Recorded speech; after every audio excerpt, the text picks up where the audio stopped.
প্রিয় বাংলাদেশ,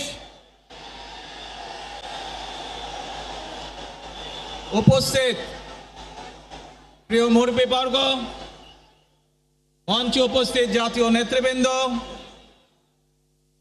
আমার সামনে উপস্থিত প্রিয় ভাই ও বোনেরা এবং মিডিয়ার মাধ্যমে সমগ্র বাংলাদেশ থেকে যারা দেখছেন এই অনুষ্ঠান, প্রিয় ভাই বোনেরা, প্রিয় মা বোনেরা, আসসালামু আলাইকুম।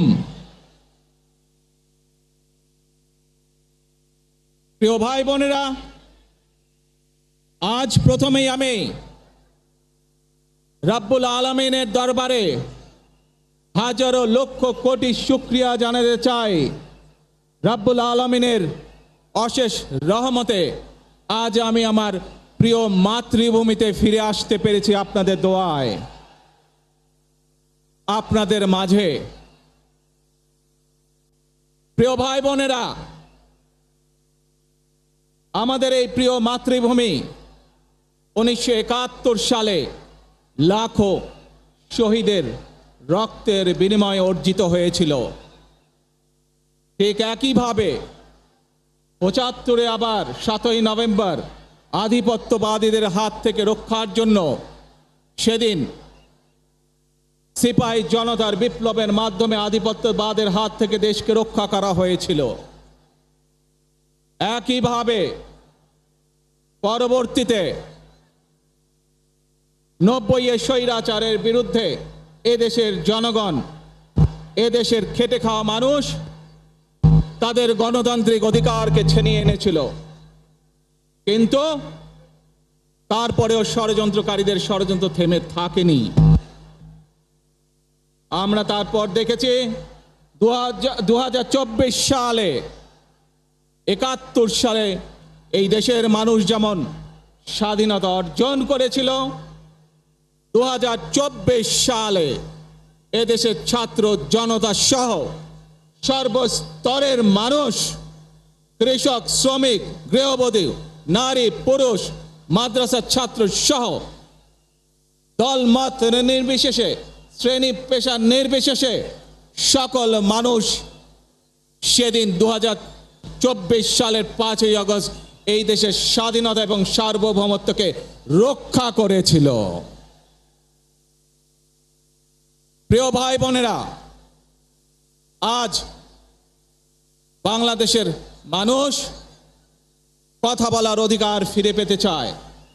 তারা তাদের গণতান্ত্রিক অধিকার ফিরে পেতে চায়। বাংলাদেশের মানুষ চায় তারা তাদের যোগ্যতা অনুযায়ী ন্যায্য অধিকার পাবে। প্রিয় ভাই বোনেরা, আজ আমাদের সময় এসেছে সকলে মিলে দেশ গড়ার। এই দেশে যেমন পাহাড়ের মানুষ আছে, এই দেশে একইভাবে সমতলের মানুষ আছে। এই দেশে মুসলমান, বৌদ্ধ, খ্রিস্টান, হিন্দু সহ বিভিন্ন ধর্মের মানুষ বসবাস করে। আমরা চাই সকলে মিলে এমন একটি বাংলাদেশ গড়ে তুলব আমরা, যেই বাংলাদেশের স্বপ্ন একজন মা দেখেন, অর্থাৎ একটি নিরাপদ বাংলাদেশ আমরা গড়ে তুলতে চাই। যে বাংলাদেশে একজন নারী, একজন পুরুষ, একজন শিশু যেই হোক না কেন নিরাপদে ঘর থেকে বের হলে নিরাপদে ইনশাআল্লাহ ঘরে আবার ফিরে আসতে পারে। প্রিয় ভাই বোনেরা, এই দেশের জনসংখ্যার অর্ধেক নারী, 4 কোটিরও বেশি তরুণ প্রজন্মের সদস্য, 5 কোটির মতন শিশু, 40 লক্ষের মতন প্রতিবন্ধী মানুষ রয়েছেন, কয়েক কোটি কৃষক, শ্রমিক রয়েছেন।